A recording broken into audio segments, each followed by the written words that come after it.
All right, well, we shall begin. Thank you everyone for joining us, whether you're here in Zoom or live on Facebook. We are honored to have you here. And we know a Packer game's happening, so we're even more honored, as we were saying behind the scenes.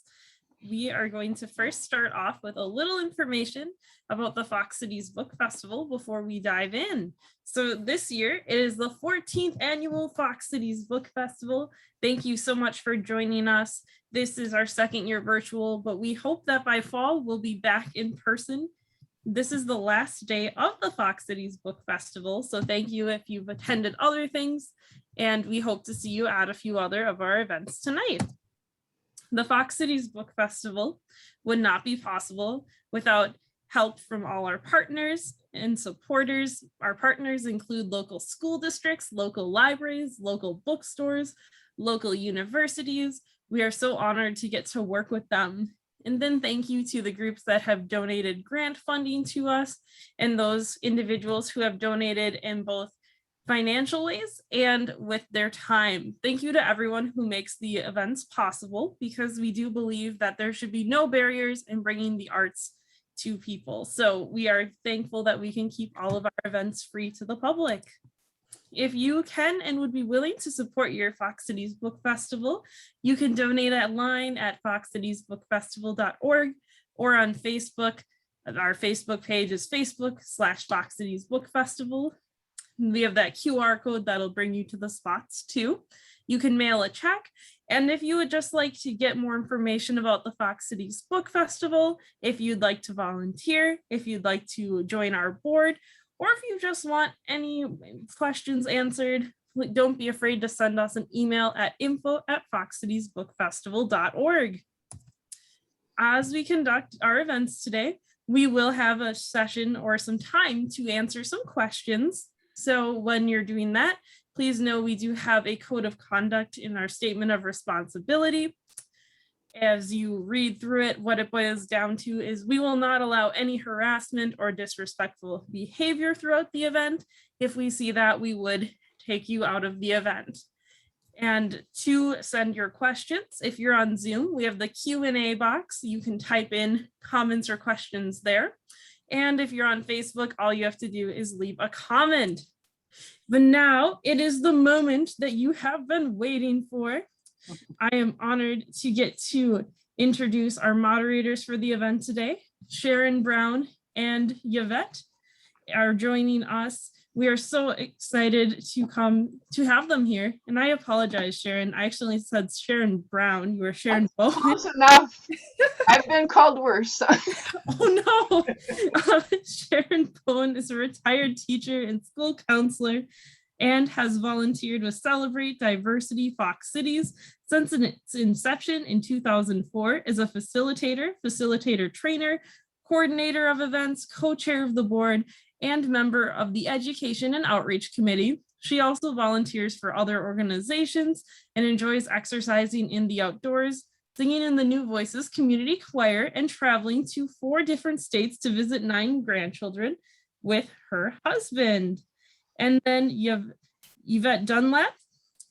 She has lived in Appleton for 30 years and is mother and grandmother of one of each. Before retiring as assistant superintendent of the Appleton School District, she was a teacher for the deaf, high school, and also elementary principals. We are honored to have them here as members of Celebrate Diversity. Thank you so much for joining us. I'm passing this to you. Great, thank you. I was just going to tell you a few things about Celebrate Diversity Fox Cities. Since 2004, Celebrate Diversity Fox Cities has been serving the area as a 503c3 nonprofit for which Yvette and I volunteer. Our vision is the Fox Cities is a transforming community where all will be welcomed and belong, and diverse identities will be valued. Everyone will be listened to and treated equitably with dignity, respect, and justice. Our mission, Celebrate Diversity Fox Cities, creates brave spaces where people can engage in meaningful dialogue, learning, and advocacy, celebrating the broad spectrum of diversity and amplifying voices that need to be heard. We have facilitated frank and respectful discussions on diversity issues for dozens of schools, colleges, nonprofits, and businesses, and the general public. We train facilitators and coordinators, hold annual events such as the Diversity Cookout, and do advocacy work, coordinating our efforts with other nonprofits in the area with similar missions. We recently successfully advocated for the name change for a local elementary school to honor the late Ronald C. Dunlap, where he was the first Black principal in the Appleton Area School District. We encourage you to check out our Facebook page for more information about Celebrate Diversity Fox Cities. And I think this is where I take the baton from Sharon, as I often find myself in a position to gladly do. Today, I have the good fortune of being able to introduce Nancy Johnson, who's with us to talk about her very first novel, The Kindest Lie. Ms. Johnson is a native of Chicago's South Side, just like Ron, just like me, and is an Emmy-nominated award-winning journalist for the CBS and the ABC affiliates throughout the country. She is a graduate of Northwestern University and the University of North Carolina at Chapel Hill. She currently lives in Chicago and works for a large health non-for-profit managing brands communication. Her novel, The Kindest Lie, has been reviewed by the New York Times, the Washington Post, and the LA Times, and several websites and magazines have recommended her book, including the Oprah Winfrey Magazine, Newsweek, and the Chicago Tribune. Bestsellers across the nation have selected her novel as an indie next pick for librarians and have selected it for LibraryReads. Ms. Johnson works her work was published in LibraryReads, and she is also in Real Simple and O Magazine and other Oprah Magazine publications.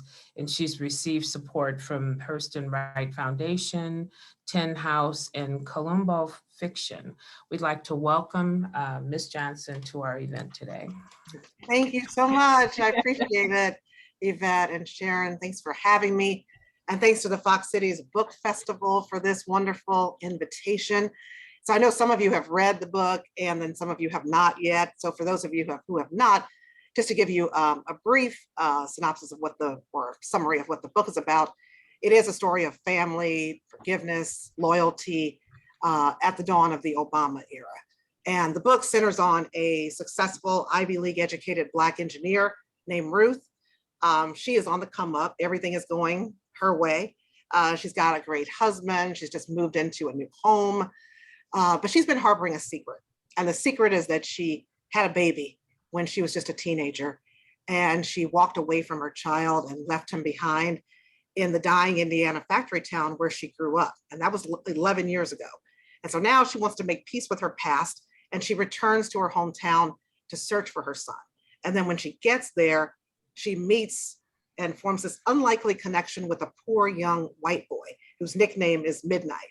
And both of them are looking for belonging and family connection, even though they are opposites. But when they come together, they're on this collision course of race and class that ends up upending both of their lives and really putting in danger the life of the one person they've now grown to really love and care about. So that's the summary of what the book is about. And I'm excited for the conversation to talk more about the book itself and some of the themes that are addressed in it. And also, I will apologize, I'm dealing with allergies, so I'm coughing a little bit as we talk, so I apologize. We're just glad to have you here with us today, and we certainly understand all the struggles that we're all having with allergies and many other things. So thank you very much for those comments and for making us the background on your work, which is really wonderful. We would like to mention to the audience that whenever you have a question during this event, that you're being asked to please write them in the chat, and we will try to get to as many of them as we can during the Q&A, which will be toward the end of the hour. Ms. Johnson will please read a brief excerpt and a short sample from Kindest Lie. Sure, and please call me Nancy. Oh, not Ms. Johnson. Thank you. Yes, yes, Nancy. We'll just be very informal. Anyway, I'm going to read, an excerpt from the book just to set it up a little bit. This scene is in the first chapter. It's toward the end of the first chapter. And my main character, Ruth, and her husband, Xavier, are hosting an Obama watch party, basically a presidential election watch party in 2008. And they've just gotten the news on the CNN or whatever station they're watching that Obama was named president.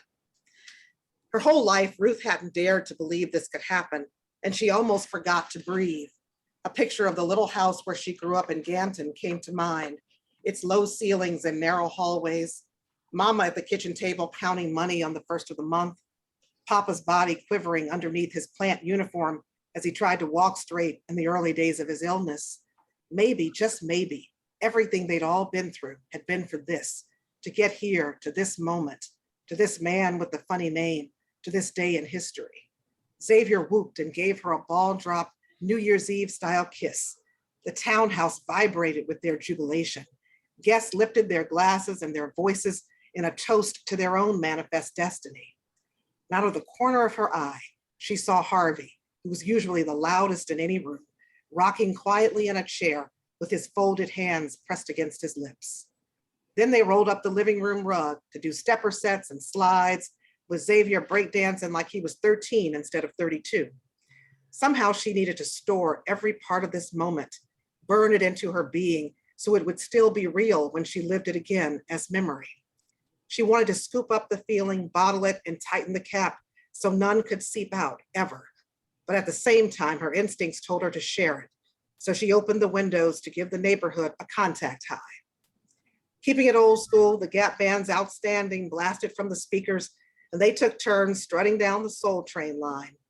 Xavier's breath warmed Ruth's neck, and from behind, he wrapped his arms around her waist, and they rocked gently to the beat.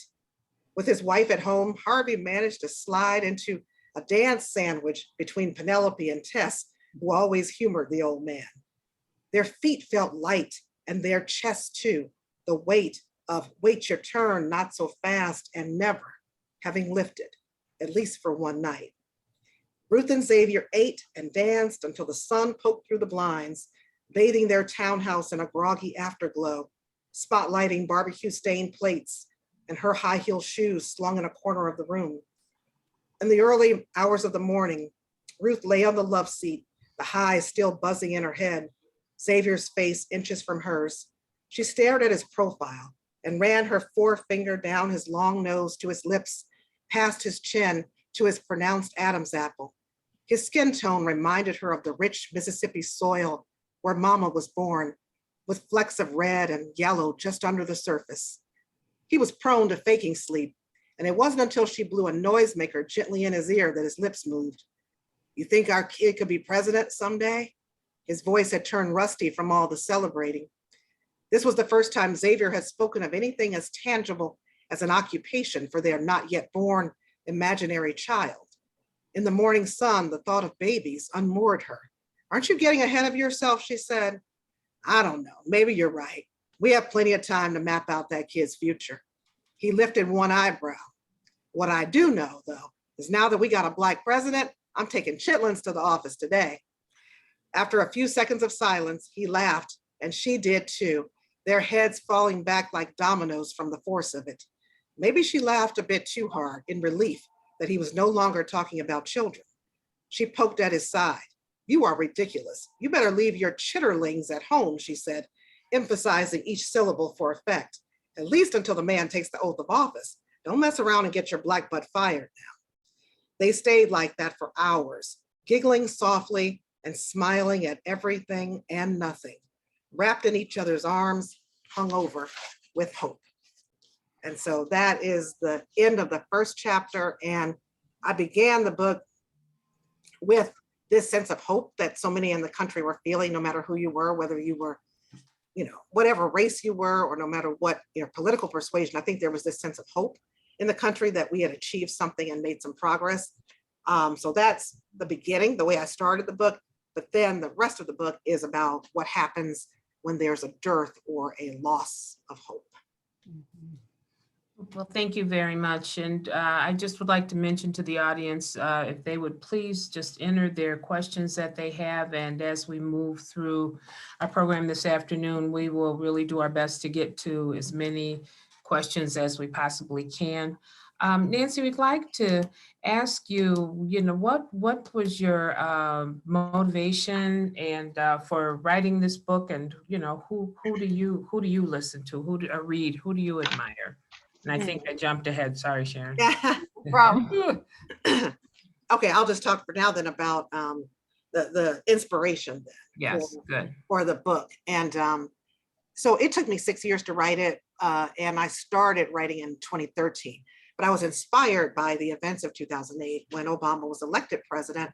It was this really bittersweet time for me personally. My father was diagnosed with stage 4 lung cancer that year.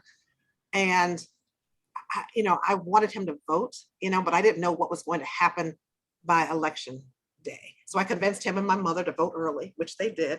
And I remember in October of 2008, my father was in the hospital. And you know how the doctors will ask you questions when you're in the hospital, like, what day of the week is it? What month is it? Just to see how lucid you are. Well, this doctor asked my dad in October, mind you, who's the president of the United States? And so then, and my father's like, Barack Obama. And the doctor's like, not yet, not yet. And so I like to say, though, that, and I often say that here's a man who lived through the Great Depression and survived World War II and Jim Crow, and yet cast the last vote of his life for America's first Black president. So it was so bittersweet, like I said, for us. And he died, he was alive for election day, but he died 2 weeks after the election. Oh my. He did live, right? Yeah, I know, Sharon. He did live to see it, though, even though he couldn't really enjoy it because he was sick. But I just tell that story to say, here's an older Black man who just had been through so much and seen so much and kind of knew what this meant historically. And I think so many of us did. We thought it was progress, no matter who you were, I think, in the country. Most of us did. But at the same time, I had some folks telling me we are now post-racial because we have a Black president. And I knew that was a fallacy. We are not post-racial. You only have to look at where we are in America right now to see that we clearly did not achieve that by electing our first Black president. And so when I'm writing a novel, I want to think about what are the questions I have? What are the things that are on my mind that I want to know more about? And so it was really this question about how divided we were, because during that presidential election, I was on social media a lot, and I could just see this huge divide, particularly between Black and white America, that was playing out. And the two sides were talking past each other. There was no commonality there for the most part. And so I wanted to explore that. And I thought the best way to do it would be through fiction. And so that's how Ruth and Midnight were born. And I didn't want to write something that was going to be didactic. I'm not trying to, do a treatise on race in America. So this book, it's not political at all. And it's not a race book. It's a book about family and about, relationships and love and forgiveness and all this. But you've got the racial piece playing in the background. And I think in addition to that, the richness of the work is the cultural aspects of it that come across so strongly, maybe because I'm from Chicago too, but references to different areas of Chicago and different cultural activities and things that we do in it. And it brought a smile to my face quite often to read those. Oh, good, thank you. I think those little details just add so much flavor and richness. Definitely. The food, the dance, the music, you could hear it, you could feel it, you could smell it. And it was quite wonderful. Good, thank you, Yvette. Great, thank you. Could you share a little bit about your writing process? A lot of audience members are interested in things like, how long does it take you to write? Do you have a specific schedule, or do you work with an outline? How do you put it all together? I love talking about that. I just talked to a group of writing students last week about some of these issues, and it has changed now for me now that I'm writing book 2, and we can talk about that too. But so I didn't know what I was doing. I did not have a master's in fine arts. I didn't have a degree in creative writing. I studied journalism and sociology, and as you know, worked as a journalist before going into corporate communications. So I've always been writing, but I had not done novel writing. And that's a different kind of writing. I had the storytelling foundation, I think, from news and my, just my career and my upbringing, but I didn't know how to structure a novel because that's a whole different beast. So I went to a lot of conferences and workshops, where I learned the craft over time. And then as I was writing the book, I would take excerpts of the Kindest Lie to workshops and have not just instructors, but also the students. A lot of times you'd be in a group of like 10 of you in a workshop where everybody is workshopping 20 pages of their own novel. And many times I learned so much more about how to write a novel from someone else's book and their excerpt than from my own, because you can see mistakes and pitfalls and all that in somebody else's work more so than in your own. So that was incredibly beneficial for me.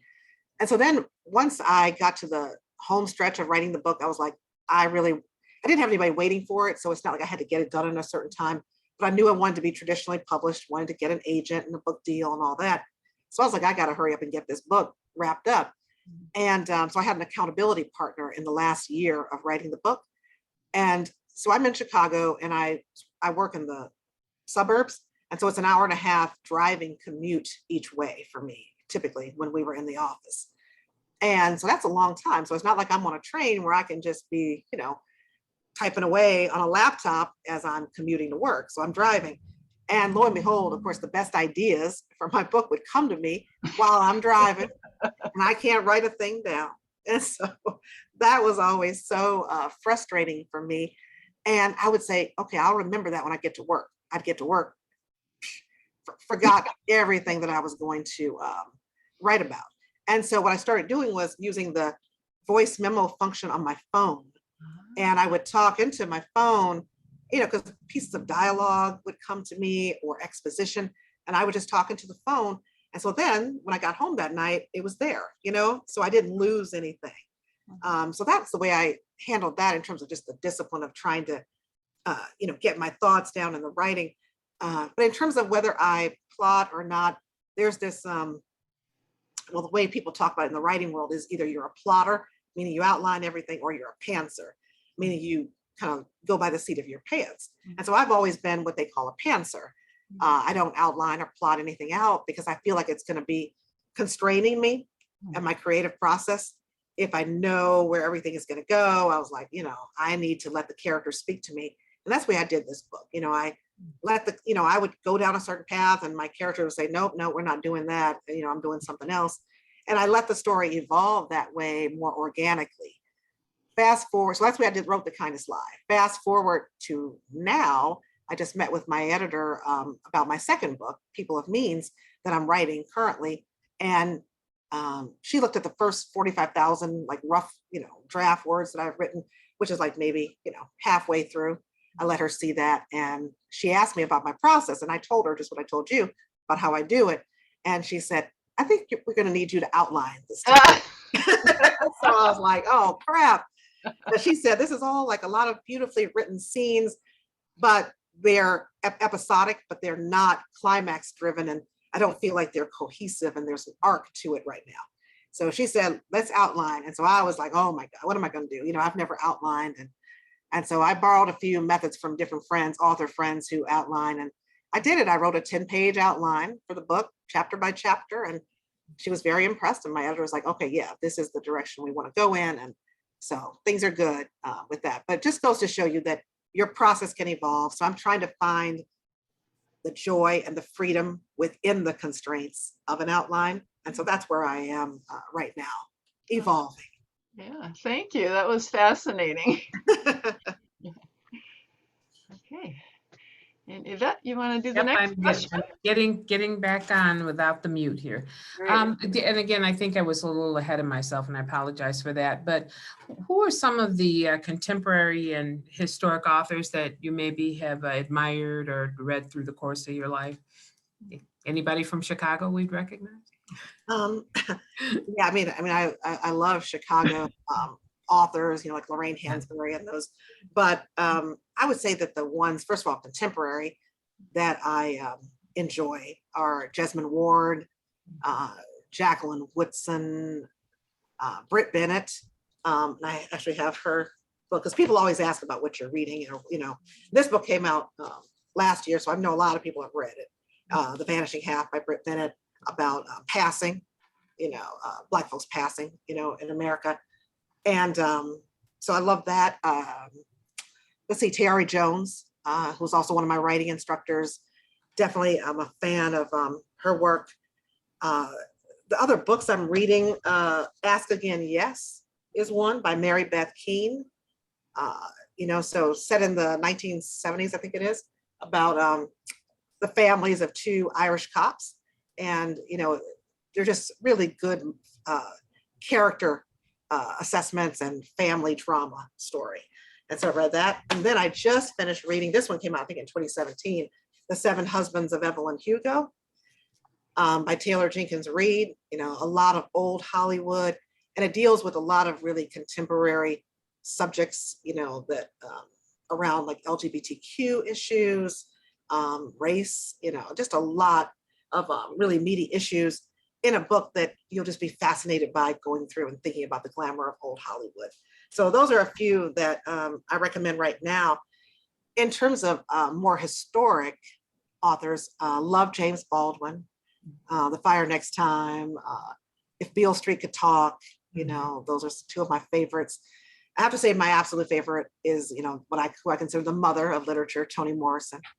And I have to admit that when I was in college at Northwestern, I was in an African-American literature class, and I could not really handle reading Toni Morrison at the time, because it felt so dense that I was like, oh my goodness, I can't get through this. You know what I mean? It felt like I've got to read a sentence 3 times to get through it. And it really was not until after I was out of college that I grew to appreciate Toni Morrison and her work.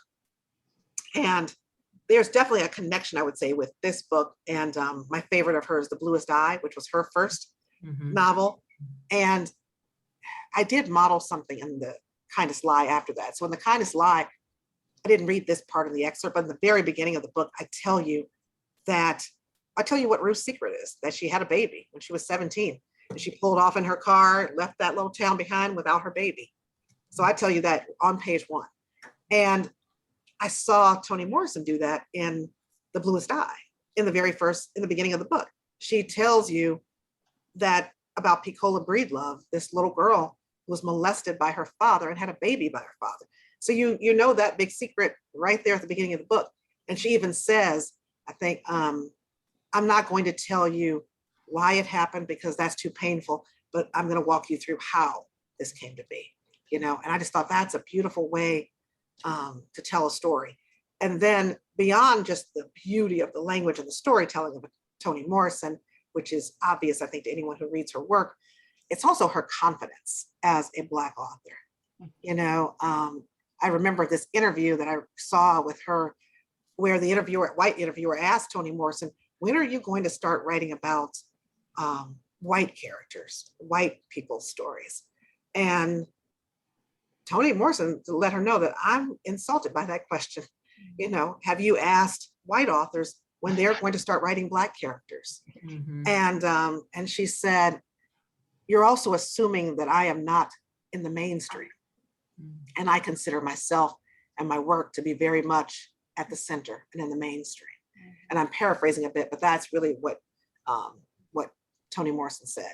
And so there's just this boldness and this audacity that she has, and this comfort in her own skin as an author that I just love and want to emulate in my own work, but also in how I live as an author. Mm-hmm. Yeah, getting to your title, also, you were just mentioning your title just a couple minutes ago.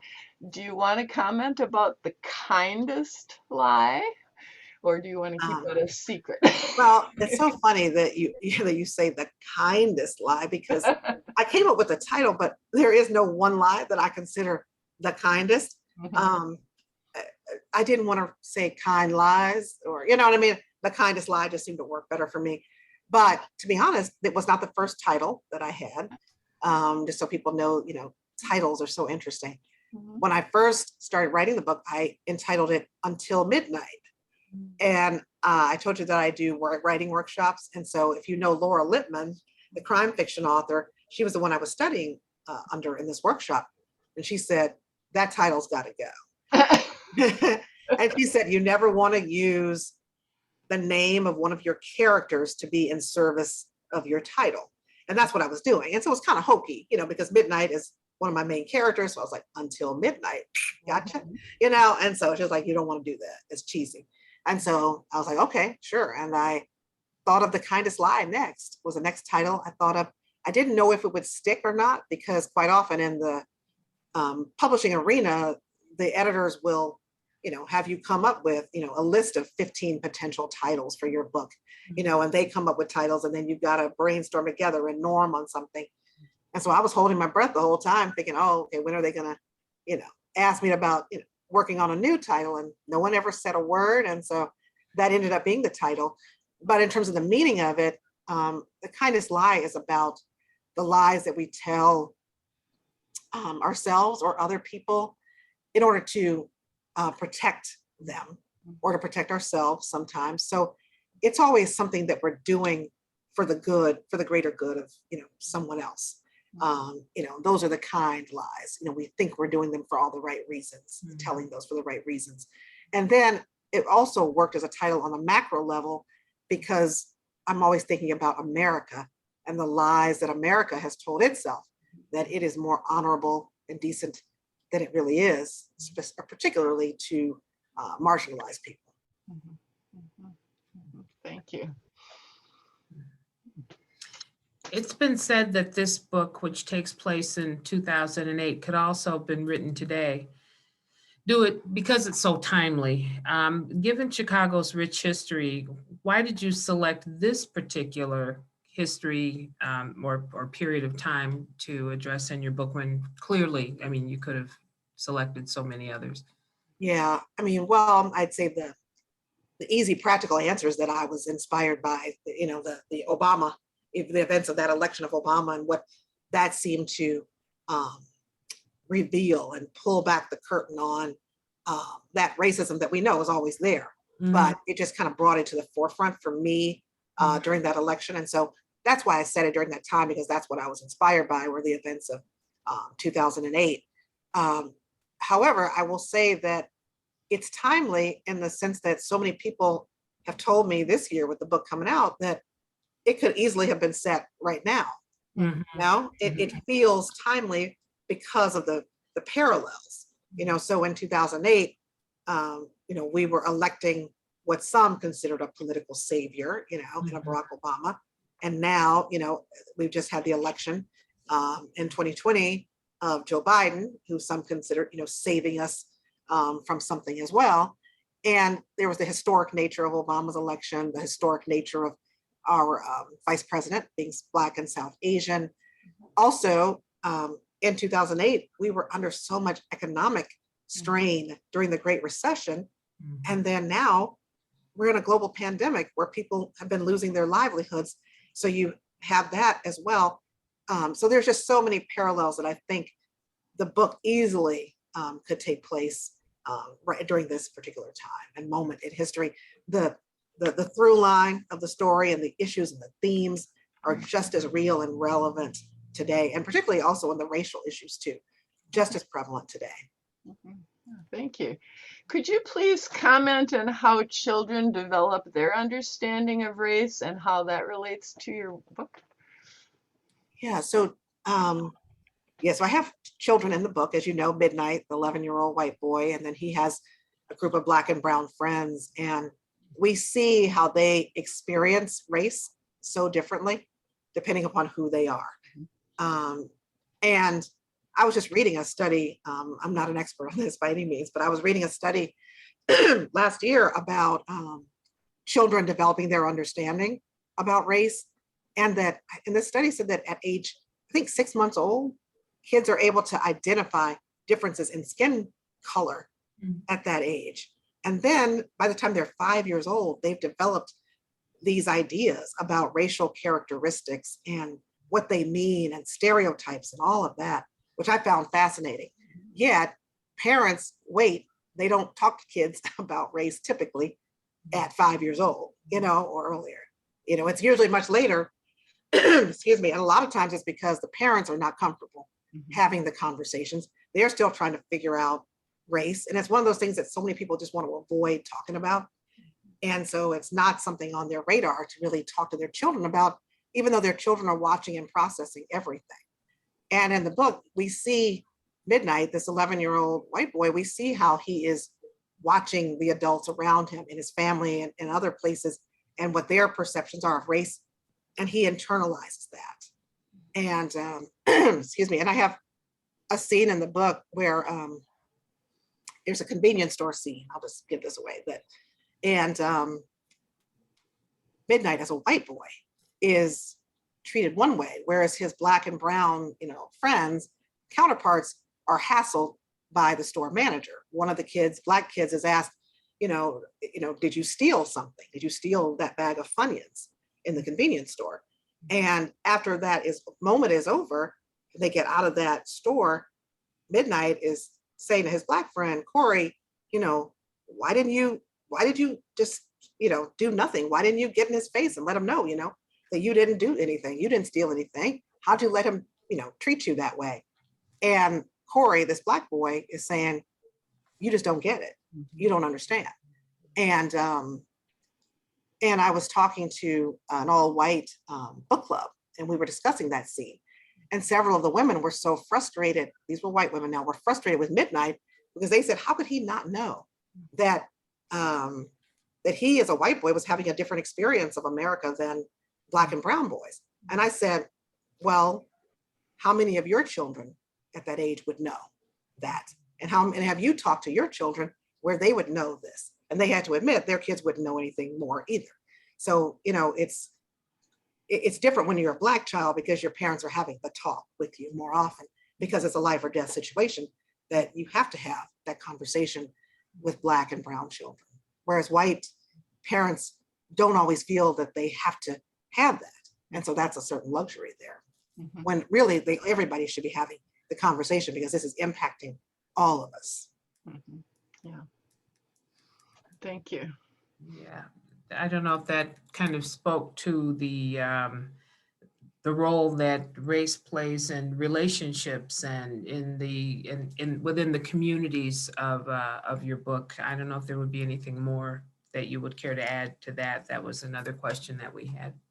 Yeah, for sure. I mean, race is, playing in the background throughout the whole book. And I was very intentional about showing the differences in how race plays out for the different characters.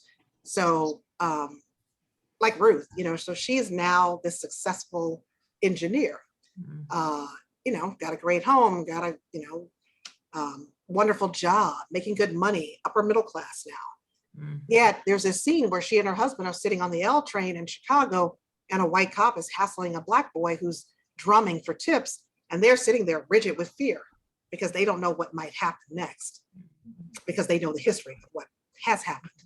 And there's also a scene where she's at work and she's not getting all the promotions and the consideration, in her job and the upward mobility that she deserves, and others are coming in after her who are getting that. And so it just goes to show you that you can have affluence, you could have money, you could have a certain amount of prestige, but you're still Black in America, and that still means something. You know what I mean? And conversely with Midnight, his family is struggling. His father, Butch, has just lost his job at the auto plant, which is the beating heart of that town. And so they are really struggling financially. And so they're on hard times and things are difficult for them. They really are. Yet at the same time, that scene I just told you about in the convenience store shows that in spite of Midnight being poor, he still has white privilege. And so that was something I wanted to convey. And also just how race plays out and exacerbates the economic tensions that are in a town. I think when you've got this financial stress, it really does, kind of bring to the surface some of the racial tensions. And there's this, idea, if you get ahead and you get something or achieve something, it's less for me and my family. That zero sum kind of game, unfortunately. Yeah, that fits kind of perfectly with what I was going to ask you was about the socioeconomic and educational levels. And from what you said, you partially answered that too regarding kind of the intersectionality of Yeah. faith and socioeconomic issues and so forth. Yeah, that's what I was trying to do, was show that intersection for sure in the book of race and class, but not just between a Ruth and a Midnight and black and white, even within a community. So within the Black community, you know, we've got some socioeconomic issues playing out in Ruth's marriage. You know, Ruth comes from this working class community, this dying factory town in Indiana. That's her upbringing. And then she gets this degree at Yale and moves to Chicago, marries this man, Xavier, a Black man, who comes from some money. You know, he was raised upper middle class. And so that dynamic plays out in their marriage. Because when she finally reveals to him that she had a baby that he didn't know about, you know, 11 years ago before they met, she's worried about how is he going to take it? How is he going to react to it? And a lot of that is about her own internal shame about growing up poor that he did. And so that's a lot of her own work, and she's putting it, I think, on him. But these are some of the issues that go on just within a community sometimes that you have to navigate. Yeah, thank you. I believe we're at the point where we should take a peek at those questions in the chat. So Aubrey, do you want to let us know if some have come in? At this time, I'm not seeing any questions. So if we can continue with our list, that definitely works. I will then raise my hand and unmute myself when I see some. Excellent. Thank you. All right, Yvette, you want to Sure. Yeah, I guess with regards to the life lessons, you spoke some to the life lessons that Ruth has had. I wondered if you would want to share some of the life lessons that some of the other characters maybe took away. Maybe if there's more to embellish upon with Ruth, but other life lessons as well. Xavier, you know, Midnight, any of the other characters in the book. Yeah, I mean, there are certain issues that I wanted to explore. So in fiction, for me, I certainly don't come at it with my with wanting to impart upon the audience, the readers, I should say, any kind of a lesson. But I do think there's growth in the characters from start to finish, and there are themes that I'm interested in addressing. And I think with Midnight, it is about, and we talked about this a little bit, but that the children are watching us, what we do, and they're listening, they're watching, they're internalizing that and taking that on as their own behavior. So those are some of the things that I was interested in showing with Midnight's character. Let's see, there are several mothers in the book. So motherhood is a big theme. And so there's one, I mean, if you want to call it a message, maybe that there are all kinds of mothers, different ways to mother, I think. And that was something I wanted to reflect in the characters. And I also wanted to show a mother like Mama. So Mama, when I say Mama, that's Ruth's grandmother. She's a 78-year-old Black woman. And I wanted to show her, she's a mother figure, a grandmother, but she's also just a woman. You know, that was important for me to get across. So we get to know in the book what her aspirations were. You know, I won't say what they were, but you know, she had dreams of her own that we find out about in the book. And she also has a love interest, which you don't often see with a woman of that age in fiction, you know, so she has a boyfriend. And it just shows that she's a fully rounded woman and complex in her own right. And one thing I've discovered in writing this book, and then I have my own mother, you know, who's 87 years old, is that a lot of times we only think of our mothers in connection to ourselves and our own needs. And we don't often think of them as being distinct from us and having their own lives and their own loves and ambitions and all of that. And so that was very critical for me to explore who this woman is beyond the relationship of raising her grandchildren. I really appreciated how multifaceted the characters were too. So since you mentioned mothering, my next question was about the book includes adoptive and biological children. And what would you like to comment about the relationships of the children who are growing up in a home where they're the biological offspring and the ones that were Yeah. not? Yeah. Yeah, I won't get into it too much because that'll get into, more of the book Give it than away. the spoiler aspects of the book. But um, well, first of all, with adoption, I didn't know anything about adoptions. I don't have any personal experience with that. And so I was like, oh my goodness, I need to make sure this is all tight and done well and right. And so I engaged an adoption attorney in Indiana to to help me with some of the legal aspects of this, because I was like, I don't know any of it. And so this woman helped me. And also it had to be Indiana because that's the state law. And the laws are very different. It varies state by state. And so she was really helpful for that. In terms of the dynamics, I wanted to make sure, I think the best novels are ones where everybody has a point. Everybody, no one is a hero or a villain in the story. Everybody has a point. So the adoptive parents have a point, birth parents have a point, children have a point. everybody is coming at it from their own perspective. And so I tried to convey that as best as I could. And the best thing is that I did this event a couple of weeks ago for Society of the Arts, Luncheon with the Authors, and it was for Allentown, Pennsylvania, their event. And after it was over, a woman came up to me virtually afterward and said that she's an adoptive parent. And so she's adopted children. And she said, I'm so glad to see this book and the way it handled the adoptive parents' perspective, because she was saying it's usually everything is more geared toward birth parent. Birth parent is, that's it. That's the perspective that matters. And she felt that her perspective as an adoptive parent is often lost and not considered as valid.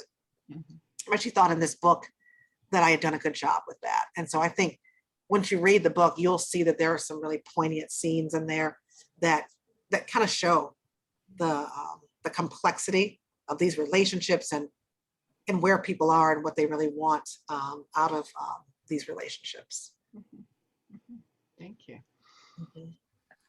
This book brings up the Great Migration, which was that period of time when some of the ancestors migrated from the South to the North, escaping racism, seeking greater economic opportunity, educational opportunity, just a better life all the way around.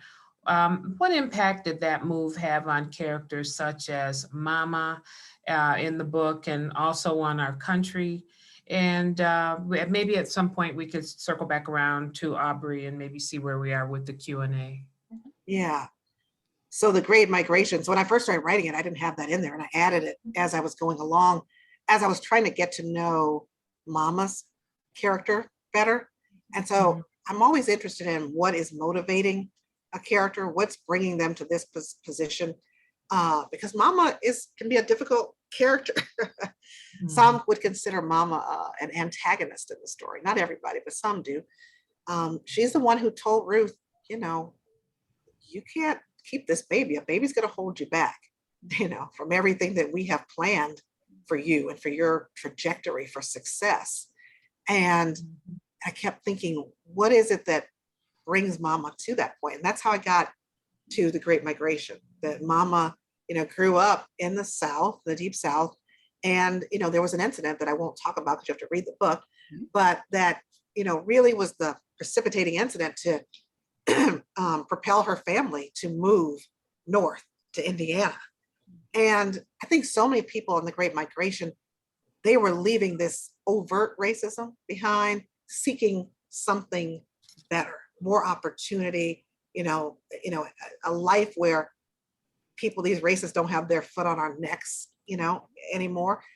But it's so interesting to show that once Black folks come north, they realize it's just another kind of racism that they're facing in the North, So I wanted to me, that's also interesting when you look at Mama and then Mama's child, and then Ruth and Eli as the grandchildren, and what they're facing.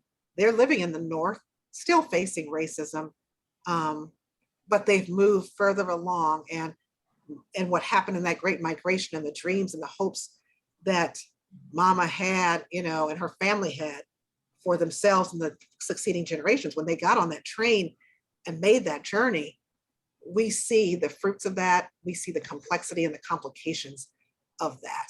And so I just think it's beautiful to see that. And then just as a little tease, there will be more on the Great Migration in my second book. I'll have a little bit more of characters making that journey, and it'll be, a little bit more on that than I explored in The Kindest Lie.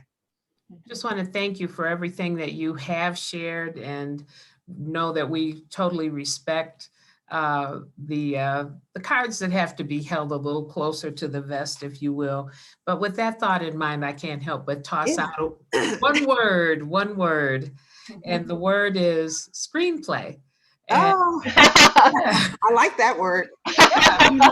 we like that word too. So if there would be some comment you would like to make or not, it's totally up to you, but it did come to mind, I'm sure, for a number of your readers. Sure. I mean, well, there is nothing in the works. Okay, So not yet. I would Not love yet. for it. Not yet. Not yet. But I do have a TV film agent, and so she is shopping the book around, and fingers crossed, because I hear that from so many readers that they would love to see on either the small or the large screen. I would love that. I do have a book too. I don't know if you're going to ask me about that. I can tell you. I know I've alluded to it. I can tell you just briefly about that. It's I just got the book deal in February, so the same month that I released The Kindest Lie, I got the book deal from William Morrow HarperCollins for book 2. It's called People of Means, and this one is dual timeline, historical fiction, really. It's about an upper middle class Black mother and daughter, both of them coming of age at different moments of racial reckoning in the country. The mother is coming of age as a student at Fisk University in 1960 during the time of the sit-ins. Yeah. I was inspired by when Representative John Lewis passed. I started watching these documentaries on his life, and he was a student at Fisk during that time and leading the sit-ins on that campus. And I just got the idea about young people at that time and resistance, and also comparing it to the all the protests over the summer after the murder of George Floyd last summer. I was like, wow, like what is it that compels young people, or to get involved in this kind of thing? What holds them back? What are the things that their parents are telling them about what they should and shouldn't do? And how to properly engage in activism and civic activity. So anyway, that's the mother coming of age in 1960 at Fisk, trying to decide how involved, if at all, she's going to be in the movement. And then her daughter is coming of age in Chicago, but in 1992, and heavily influenced by what's happening in Los Angeles, as we have the acquittal of the 4 white officers for the beating of Rodney King. And so she has different ideas. So the mother and daughter, there's a bit of conflict there about different ideas about resistance, especially when you're Black and you've got a little bit of money. Quite often it's, at least in the 60s, 50s and 60s, a lot of it was you are educated, you're going there to be educated, and excellence is how you resist. And so this is about, love, purpose, ambition, resistance. Yeah. And it's due to come out, I should say, in hopefully in May of 2023. So yeah, you never know. Sometimes they move publication dates because it's still far off. But that's what we're targeting, is May of 2023. I'm writing it now, so we'll see. Sounds wonderful. Aubrey. You're muted, Aubrey. Sorry about that. All right. We do have a couple Q&A responses. They aren't questions per se, but I do know too, we have a survey for everyone to take for Celebrate Diversity. So Yvette, I'm going to let you talk about that as I get ready to read those other ones. Okay. I just sent the link to everyone who's watching, and it'll be put on Facebook as well. Okay. All right. So we're going to ask the audience to please just take a couple minutes right now to click on the survey in the chat that Aubrey has just placed there. Would only take a couple of minutes to fill it out. I think there are only 3 questions there to give us some valuable feedback about this event. We would greatly appreciate 100% response on the survey, and we will have our closing activity in a couple of minutes once you finish. So we'll give you a little time for that and we'll circle back around. And while that's being done, we did get feedback from Doug, who's watching. Doug said racial tensions are described throughout your wonderful book. As an adoptive parent, I believe you accurately described adoption tensions and you captured the adoption triangle. So thank you, thank you. Yeah, thank you for that, Doug. It's always good to hear from people who are in it, you know what I mean? So I appreciate that, I got it right to some extent and presented enough viewpoints on this issue and did it well. Thank you, Doug. And then we have an anonymous note here saying, I don't have any questions, but I wanted to say thanks for the great conversation. I've learned so much and can't wait to read the book and share it. Oh, good. Thank you. Thank you. I appreciate that. Also, for people to know that the paperback edition of The Kindest Lie is releasing February 1st. Oh, That's something to think about. It's available now for pre-order everywhere books are sold. So you may want to get the cover is different. So it's an orange cover. It's really the same image, but the same image as as this hardcover, same image, but it's orange.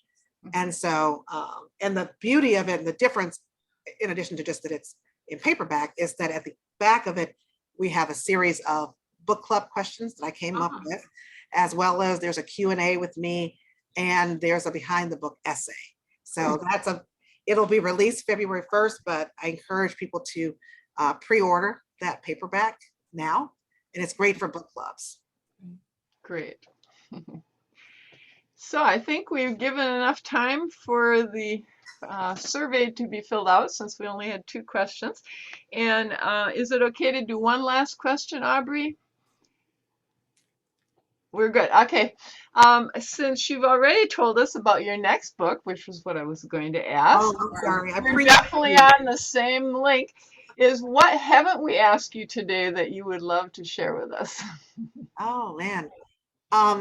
Sometimes I get asked about the best moments of being a published author so far. This is my first time doing it. And I would say, in terms of one of those pinch me moments, it was just so fun to see my face and then the cover of my book in Entertainment Weekly opposite the Foo Fighters, and also on the same spread with Dr. Henry Louis Gates as well.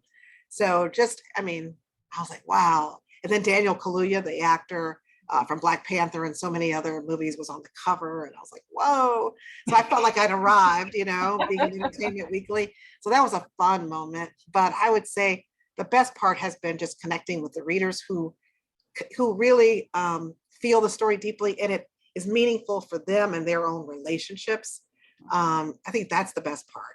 I had a woman reach out to me. She said her grandmother is Belgian, and she said, my grandmother, who's Belgian, is just like Mama in the book, who's Black, and she said, like some of their habits. And she's like, she had a can of bacon grease on the back of the stove too. And, and just some of the different habits and things that we think are unique to us and to our culture, to see that other people have the same thing. Some people said it helped them really dig into their relationship with their mother or with their child or their siblings. And so those are the things that I just treasure the most, that I've written something that is meaningful and that has really made a difference in somebody's life. But beyond that, I just want people to enjoy the story.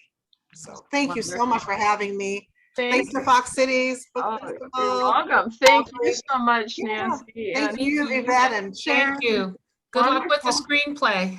Okay. And thank you to Aubrey and the Fox Cities Book Festival for inviting Yvette and me to facilitate. It was a great honor. Yeah, thanks to the audience, everybody who tuned in for this. I really appreciate you. And thanks to everyone as well, especially those watching at home, and to Nancy, Sharon, and Yvette, it was a great conversation to have, and I can't wait for your paperback to come out and your next book, Nancy. And Yay. Celebrate Diversity Fox Cities. You Yes, can follow yes. them online. They are a wonderful resource, and they do have volunteer opportunities too.